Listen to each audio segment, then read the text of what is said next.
अमरीका में सदारती इंतखाबात के नताइज का इंतजार तवील होता जा रहा है। एरिजोना, पेंसिल्वेनिया और जॉर्जिया में बाइडेन और ट्रंप के बीच सख्त मुकाबला है। वोटों की गिनती के दरमियान कई मकामात पर सूरत हाल कशीदा भी है।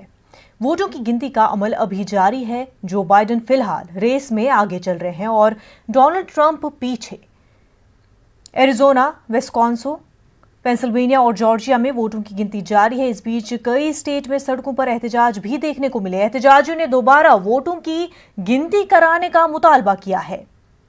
ओरेगन और मिनेपोलिस में मुजाहिरों ने पुरतशद्दुद रूप इख्तियार कर लिया है। मिनेपोलिस में पुलिस ने 200 अफराद को हिरासत में भी लिया है। इसी नौयत के मुजाहरे न्यूयॉर्क, फिलाडेल्फिया और शिकागो में भी देखने को मिले हैं। उधर पेंसिल्वेनिया के गवर्नर टॉम वुल्फ का कहना है कि सदर ट्रंप की टीम की कोशिशों के बावजूद उनकी रियासत में वोटों की गिनती नहीं रुकेगी। डोनाल्ड ट्रंप की टीम की जानिब से दावा किया गया है कि डेमोक्रेटिक पार्टी वोटों की गिनती को मुतासिर करने की कोशिश कर रही है।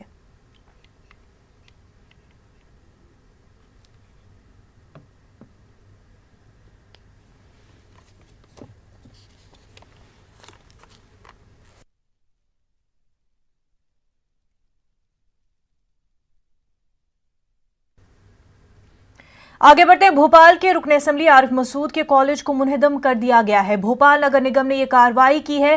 फ्रांस के खिलाफ एहतजाज के बाद आरिफ मसूद के खिलाफ यह कार्रवाई हुई है। सरकारी हुकाम ने गैर कानूनी कब्जे का इल्जाम लगाया है। इस मामले पर कांग्रेस रुकन असेंबली आरिफ मसूद ने वजाहत करते हुए कहा कि फ्रांस के खिलाफ उनका एहतजाज जमहूरी था। उन पर दबाव डालने के लिए हुकूमत ने कार्रवाई की है। कल रात में एक प्रेस के जरिए पता चला कि मेरे ऊपर एक धारा और एक मुकदमा दायर कर दिया अलग से 153 में। मुझे अफसोस हुआ क्योंकि मैं समझ नहीं पा रहा कि मेरा एक प्रोटेस्ट था, शांति का प्रोटेस्ट था। 25,000 लोग जमा हुए और मैंने कभी किसी के धर्म के बारे में बुरा नहीं बोला। मेरे धर्म के बारे में जब बुरा बोला गया तो उसका रिएक्ट करने का संवैधानिक मुझे अधिकार है और मैं उस संवैधानिक अधिकार के दायित्व में निभाते हुए उसका प्रयोग करते हुए मैंने अपनी एक प्रजातांत्रिक ढंग से बात रखी और मैंने ये कहा कि किसी को किसी की इजाज़त नहीं है मज़हब के बारे में बुरा कहना। उसके बावजूद मेरे ऊपर एक मुकदमा लगाया, फिर दूसरा एक और कल लगा दिया। मैं उसकी निंदा करता हूँ क्योंकि ये दबाव में आके किया गया। दूसरा भी दोबारा मुझे जानकारी मिली कि मेरा महाविद्यालय का भवन जो कि डीम्ड परमिशन है, जिसकी न्यायालय से परमिशन मिल चुकी है, उस भवन के हिस्से को आज तोड़ दिया, जबकि उस पर हाईकोर्ट का स्टे था। उसके हिस्से को तोड़ दिया गया। लेकिन मैं लोगों से कहूँगा कि ये सरकार दमन और डराने का काम कर रही है। हम लोकतंत्र और संविधान में विश्वास करने वाले लोग हैं, घबराने की ज़रूरत नहीं है। संवैधानिक हिसाब से जो बनेगा वो हम लोग अपने राइट्स के लिए लड़ेंगे। और जो भी बच्चे तालीम के लिए परेशान हो रहा है उनसे दरख्वास्त है कि वो घबराएं ना। तालीम तो हम हर हाल में देंगे, पढ़ाई तो बच्चों को कराएंगे, चाहे खुले मैदान में कराएं। अगर परमिशन मिलेगी तो बिल्डिंग बनाएंगे, नहीं मिलेगी तो खुले मैदान में कराएंगे, लेकिन बच्चों को पढ़ाएंगे ज़रूर। इस वक्त हमारे साथ हमारे नुमाइंदे मेहताब आलम जुड़ चुके हैं। मेहताब, कॉलेज को मुनहदम किया गया है, क्या वजह इसकी है, पूरा मामला क्या है? मैं बता दें कि जिस दिन से आरिफ मसूद ने फ्रांस के मामले को लेकर यहाँ पे भोपाल में एहतजाज किया, उसी दिन से उनके खिलाफ जो है यहाँ पे सरकार और एडमिनिस्ट्रेशन ने एक दूसरा रुख अख्तियार किया है। हालांकि आरिफ मसूद का जो एहतजाज था नबी करीम सल्लल्लाहु अलैहि वसल्लम की शान में गुस्ताखी का मामला था, लेकिन यहाँ पे जो सीन क्रिएट किया गया कि आरिफ मसूद ने जो एहतजाज किया है वो दहशतगर्दी की हिम्मत में किया है। बहरहाल जब उस दिन जो एहतजाज हुआ, पहले 188 के तहत आरिफ मसूद और 200 लोगों के खिलाफ जो है मामला दर्ज किया गया। उसमें उनसे जमानत के बाद आरिफ मसूद बिहार इलेक्शन की इंतखाबी तशहीर में चले गए। कल रात में एक दूसरा मामला दर्ज किया गया जिसमें 153 के IPC के तहत उनके खिलाफ मामला दर्ज किया गया, जिसमें मजहबी जज्बात को भड़काने का मामला।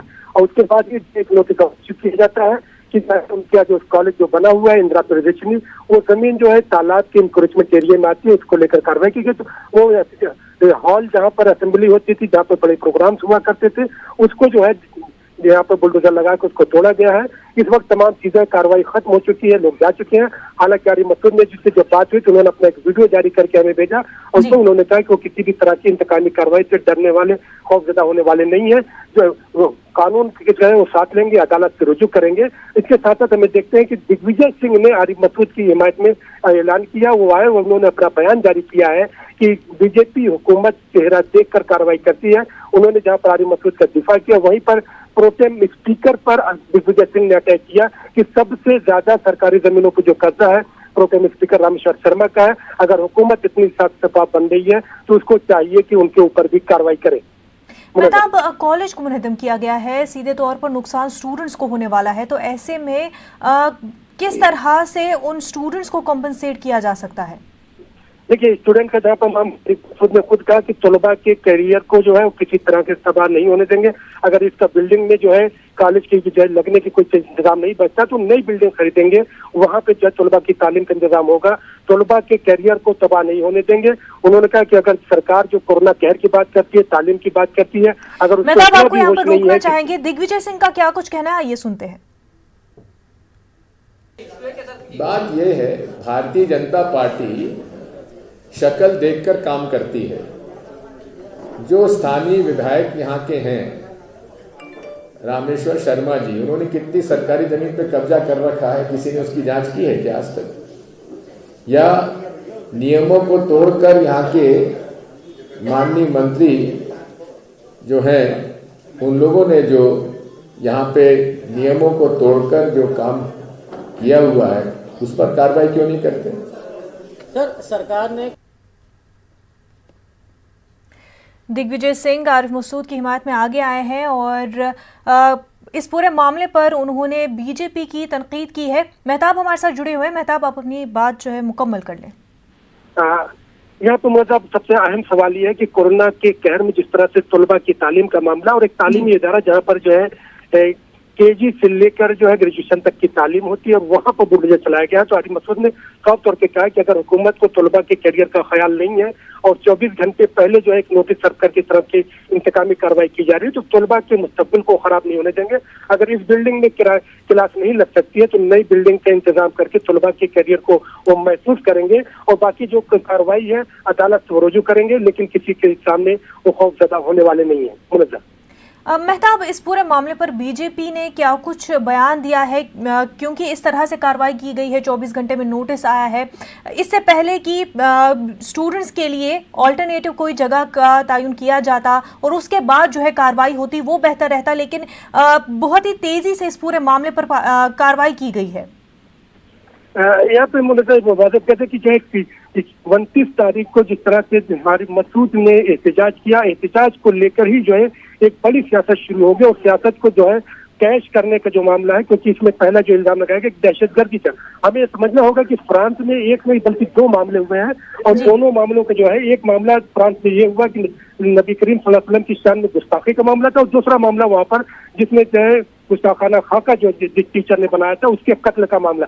तो भोपाल में जो एहतजाज हुआ था वो नबी करीम सल्लल्लाहु अलैहि वसल्लम की शान में गुस्ताखी के मामले को लेकर हुआ। तो यहाँ पे मुक़र्रिर आए थे, सब ने जो है पहले ही कहा था कि हम जो है इस्लाम दहशतगर्दी के खिलाफ पहले दिन से है, कल भी था, आज भी और कल भी रहेगा और हम तमाम लोग जो है दहशतगर्दी की मुखालफत करते हैं। लेकिन यहाँ पर जो तमाम चीजें पेश की गई अवाम में और मीडिया में कि भोपाल में जो एहतजाज किया गया वो दहशतगर्दी की हिमायत में किया गया, तो वहाँ पे एक नई जो है लाइन चलती है और उसके मामले को लेकर मध्य प्रदेश की असेंबली के 28 सीटों पर इससे क्रेडिट लेने के एक मामला चलता है। और फिर हम देखते हैं कि जो है 1 तारीख को जो है भोपाल में आने के बाद रात में पूरे भोपाल को छावनी में तब्दील किया जाए। इकबाल मैदान में हजारों की तादाद में पुलिस तैनात कर दी जाती है, आरपीएफ सीआरपीएफ के जवान भी तैनात, पैरामिलिट्री फोर्स भी तैनात कर दी जाती है। उसके बाद फिर आरिफ मसूद को जिनके ऊपर 188 में पहले मुकदमा दर्ज किया जाता है कि कानून की खिलाफ वर्जी कोविड-19 के ज़ाब्तों का जो है पालन नहीं करना है, और उन्हीं आरिफ मसूद पर कल रात में एक नया मुकदमा दर्ज किया जाता है 153A IPC, जिसमें मजहबी जज्बात को भड़काने का मामला उस पर आता है। और फिर कल ये भी देखा जाता है कि कल एक नोटिस रात में सर्व किया जाता है और फिर कॉलेज की जो जमीन है जहाँ पे इमारत तामीर है उस पर भोपाल के जो बड़ा तालाब की जमीन आती है उस पर जो इंक्रोचमेंट का मामला बताया जाता है और वहाँ पर इस तरह से हम देखते हैं कि इंतजामी कार्रवाई की जाती है। बिल्कुल मेहताब, बेहद शुक्रिया आपका तमाम तर तफसीलात के लिए। आगे बढ़ते हैं, मिशन बंगाल पर बांकुरा में अमित शाह की रैली हुई। अमित शाह ने कहा कि 2/3 अक्सरियत से मगरबी बंगाल में बीजेपी सरकार बनाएगी। जिस प्रकार का दमन का चक्र विशेषकर भारतीय जनता पार्टी के कार्यकर्ताओं के ऊपर ममता सरकार ने चलाया है, मैं निश्चित रूप से देख रहा हूं कि ममता सरकार का मृत्युगंड बच चुका है। आने वाले दिनों में यहां भारतीय जनता पार्टी की 2/3 बहुमत की सरकार बनने जा रही है। मैं आज बंगाल की जनता को अपील करने आया हूं कि बंगाल एक सरहदी प्रांत है। देश की सुरक्षा बंगाल की आंतरिक सुरक्षा के साथ जुड़ी है। देश की सुरक्षा को सुनिश्चित करने के लिए, बंगाल के युवा को रोजगारी देने के लिए और बंगाल के गरीब लोगों को दारुण गरीबी से बाहर निकालने के लिए इस सरकार को उखाड़कर फेंक दीजिए। एक मौका भारतीय जनता पार्टी को दीजिए। हम आने वाले दिनों में यहाँ पर सोनार बांग्ला की रचना करने के लिए मोदी जी के नेतृत्व में भरसक प्रयास करेंगे। नाज़रीन, एक छोटा सा ब्रेक लेंगे, जल्द होंगे हाजिर। ब्रेक के बाद आपका खैर मकदम है। जब हम पानी की किल्लत के बारे में बात करते हैं तो हम डरावने और तारीक मुस्तकबिल की बात करते हैं, लेकिन ये दूर की कोड़ी मालूम होती है। चेन्नई का बहरान देखने के बाद भी हमें नहीं लगता कि हमारे साथ भी ऐसा हो सकता है। खौफनाक कहानी को एक तरफ रखकर पैसे के बारे में बात करते हैं। हाँ, पैसा। IoT नंबल विजन हीम दिखाता है कि पानी की बचत हकीकत में अजीम इक्तिसादियात है।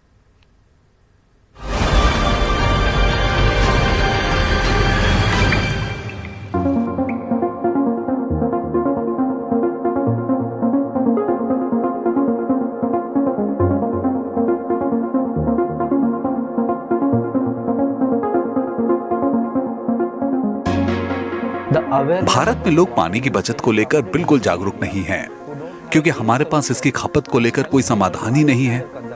हम लोगों को जागरूक करना चाहते हैं कि वो पानी कितना इस्तेमाल कर रहे हैं, इसलिए हमने ये डेटा तैयार करना शुरू किया। कैसे ये खपत आपके घर की हर गतिविधि से जुड़ी हुई है। इन एप्लीकेशन की बदौलत आप ये जान पाते हैं कि आप और आपका परिवार रोजाना कितनी मात्रा में पानी इस्तेमाल कर रहा है। अपार्टमेंट में रहने वाला हर परिवार कितना पानी इस्तेमाल कर रहा है, इसकी जानकारी फोन पर हासिल की जा सकती है। प्रत्येक अपार्टमेंट ब्लॉक अपने उपयोग के अनुसार बिल का भुगतान करता है। अगर नल या पाइप लीक होता है तो इसकी जानकारी भी आपको मिल जाती है। Vestiges, leakages, everything can be tracked. पानी की बर्बादी से लेकर लीकेज तक सभी की इस ऐप और वेब डैशबोर्ड से जानकारी मिल सकती है। Quality in a single complete one unit in both an app and web dashboards. So sustainability to पानी की समस्या तभी सुलझ सकती है अगर इसमें आपका फायदा है। आप 50% पानी बचाएंगे तो आपका पैसा भी बचेगा। But when we save 50%, यानी अगर आप 30 से 50% भी पानी बचाएंगे तो आपके 1000 रुपए महीना बचेगा।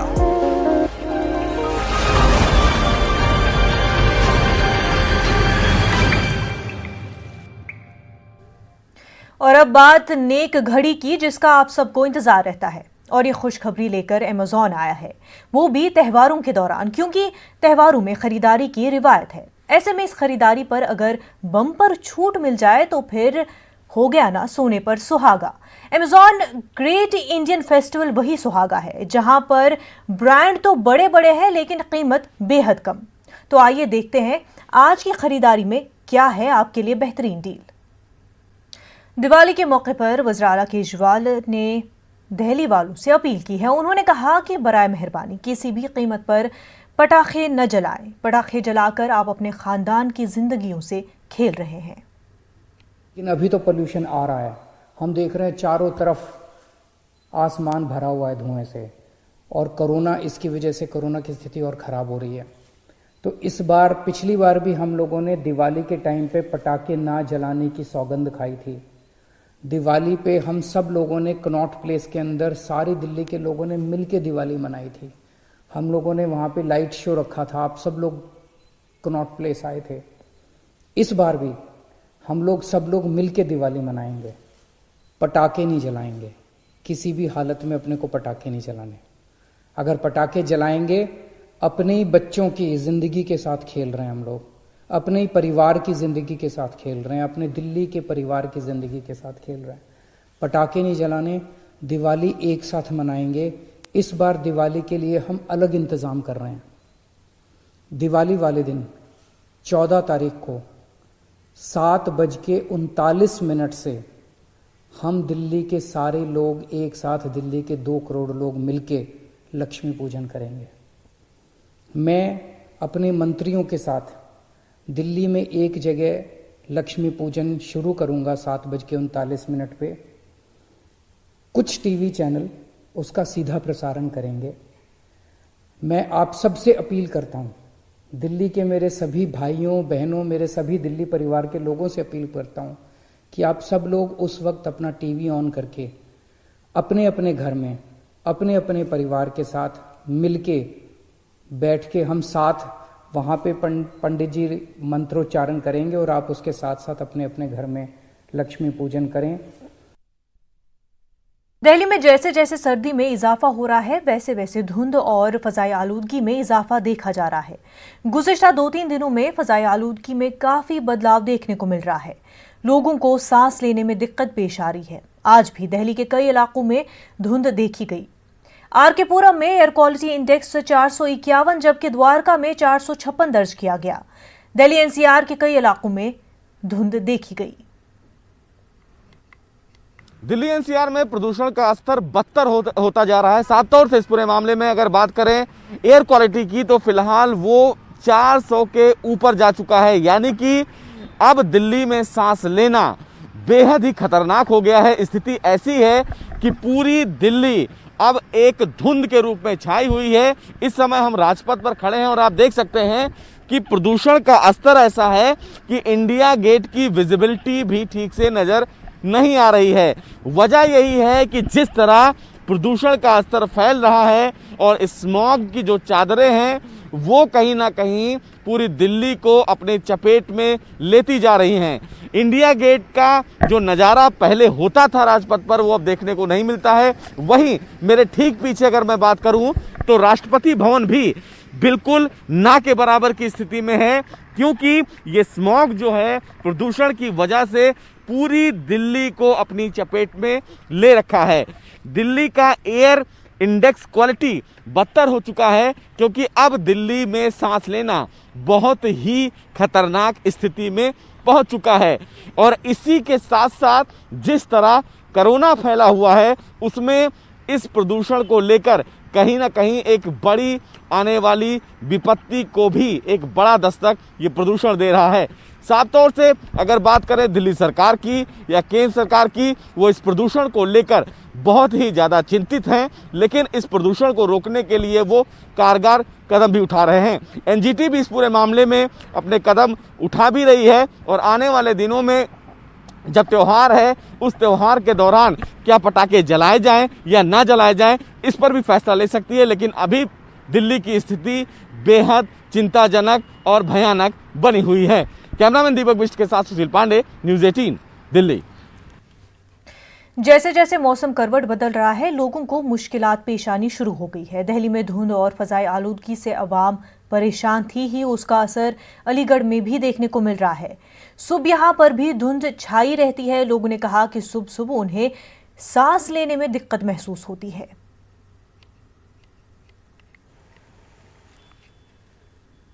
देखिए अलीगढ़ में पोल्यूशन तो है और यही कारण है कि कल चंद्रमा भी धुंधला सा दिखाई दिया, जिससे लोगों को बड़ी दिक्कतें हुई।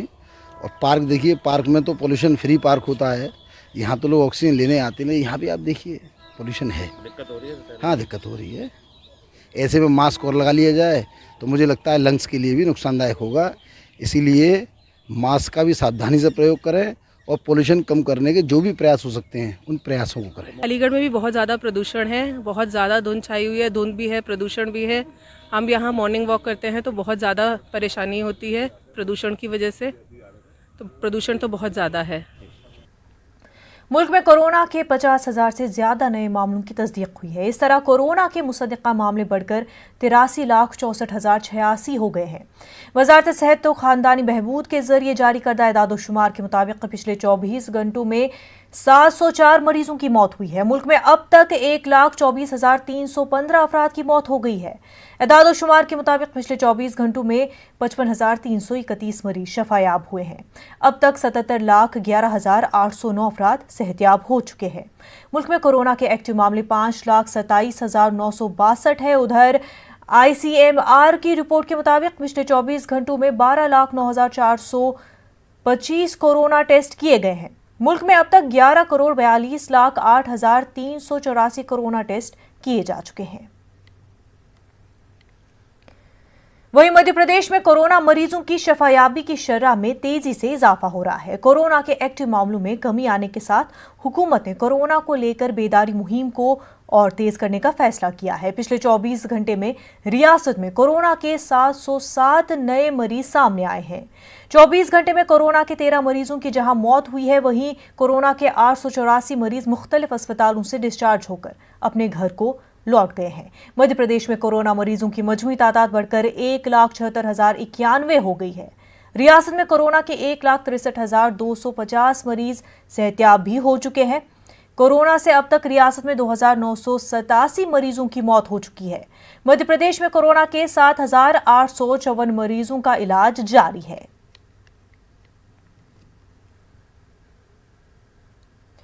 कानपुर का शुमार उत्तर प्रदेश के उन शहरों में हुआ जहां कोरोना की वजह से सबसे ज्यादा दहशत रही। उत्तर प्रदेश में कानपुर कोरोना मामले में दूसरे नंबर पर था, लेकिन अब कोरोना से रिकवरी को लेकर अच्छी खबर आई है। यहां सेहतमंद होने वालों का फीसद 95 से भी ज्यादा हो गया है। कानपुर में कोरोना मुतासरीन की तादाद 28,000 को पार कर चुकी है, लेकिन अच्छी खबर यह है कि मौजूदा वक्त में सिर्फ 653 अफराद कोरोना पॉजिटिव है। डॉक्टरों का मानना है कि अगर इस पर मुकम्मल काबू पाना है तो कोरोना को लेकर जो गाइडलाइन तय की गई है उसको फॉलो करना जरूरी है। हम लोगों ने स्टार्टिंग में जो आपके द्वारा मैसेज समाचार पत्रों द्वारा मैसेज की स्टार्टिंग में जैसे कोई सिम्टम आते हैं, सर्दी जुकाम खांसी सर दर्द body pain headache, any type का अगर प्रॉब्लम आती तुरंत आप सबसे पहले जांच करवा लें। जांच कराने के बाद स्टार्टिंग में आ जाते हैं तो ये 100% है कि हम लोग उसे क्योर कर लेंगे। और वही था कि हम लोगों ने कैटेगराइज किया था grade 1, grade 2, grade 3। Category 1 grade 1 में जो मरीज आते थे वहाँ उनकी जांच कराई तुरंत। हम लोगों ने रेमडेसिविर है, सिम्टोमेटिक ट्रीटमेंट है, आदि इंजेक्शनों का मेडिसिन का तुरंत वहाँ पर सेवन कराया और उसका रिजल्ट ये आया कि हमने 1 सप्ताह के अंदर उस मरीज को ठीक करके डिस्चार्ज भी किया है। हमारा पर डे जो रिकवरी रेट इस समय जो चल रहा हमारा करीब 94-95% चल रहा है, वो केवल ट्रीटमेंट प्लान पर और सावधानियों पर। स्टार्टिंग में हम लोग मोर्टेलिटी वहाँ पर डिफीट खाई है। जिन लोगों ने होम आइसोलेशन या नर्सिंग होम में या बाहर लेटे रहे, कोमॉर्बिडिटी हुई और डिले उनका ट्रीटमेंट हो पाया, वो मोर्टेलिटी में गए। रांची की तालिबा सुमैया चिश्ती को पर्शियन रिसर्च सेंटर के हेड PS एहसानुल्लाह ने कैलीग्राफी के बेसिक टिप से रोशनास कराया है। दिल्ली के ईरानी कल्चरल हाउस में एक मुलाकात के दौरान PS एहसानुल्लाह ने सुमैया को फारसी जबान सीखने और कैलीग्राफी के टिप्स बताते, साथ ही फारसी की किताबें और कैलीग्राफी के ईरानी कलम और रोशनाई तोहफे दिए। एहसानुल्लाह से सुमैया चिश्ती की ये मुलाकात उनके वालिद फसी अहमद के दोस्त सईद बाबर अशरफ के तौसत से हुई थी। वाज़ेह रहे कि लॉकडाउन के दौरान बगैर किसी तरबियत के फन खताती के दर्जनों नमूने पेश करने की खबर से सुमैया चिश्ती सुर्खियों में आई थी। इम्पॉर्टेंट दिन था। कल मेरी मुलाकात मेरे अंकल सैयद बाबर अशरफ से हुई। उनके ज़रिए मुझे ईरान कल्चर हाउस जाने का मौका मिला और वहाँ मेरी मुलाकात mister P Shekharullah Ehsanullah, head of Persian research centre New Delhi, जो कि बहुत ही बड़े कैलीग्राफर भी हैं, मेरी उनसे मुलाकात हुई। उन्होंने मुझे अपना कीमती वक्त दिया और कैलीग्राफी के बेसिक्स और टिप्स बताए। मुझे पर्शियन लैंग्वेज सीखने को भी कहा और टिप्स दिए और मुझे आगे भी पर्शियन लैंग्वेज और कैलीग्राफी सिखाने का वादा किया है। ये मेरे लिए काफ़ी इम्पोर्टेंट और यादगार लम्हा रहा। मुझे तोहफे में उन्होंने कैलीग्राफी पेन, ईरानी इंक और पर्शियन सीखने के लिए बुक दी। नाज़रीन, बुलेटिन में फिलहाल इतना ही। मजीद खबरों के लिए आप लॉग इन कर सकते हैं हमारी वेबसाइट news18urdu.com पर। आदाब। 15 जिलों की 78 हलकों में चुनाव। अजीम इत्तेहाद NDA या ओवैसी का चलेगा दाव। सीमांचल के मुसलमान किसका लगाएंगे बेड़ा पार। किसे मिलेगी फतह, किसकी होगी हार। बिहार इंतखाबी तशहीर का आखिरी वार। देखिए खबर खास शाम 5:26 पर News 18 उर्दू पर। युवा शक्ति बिहार की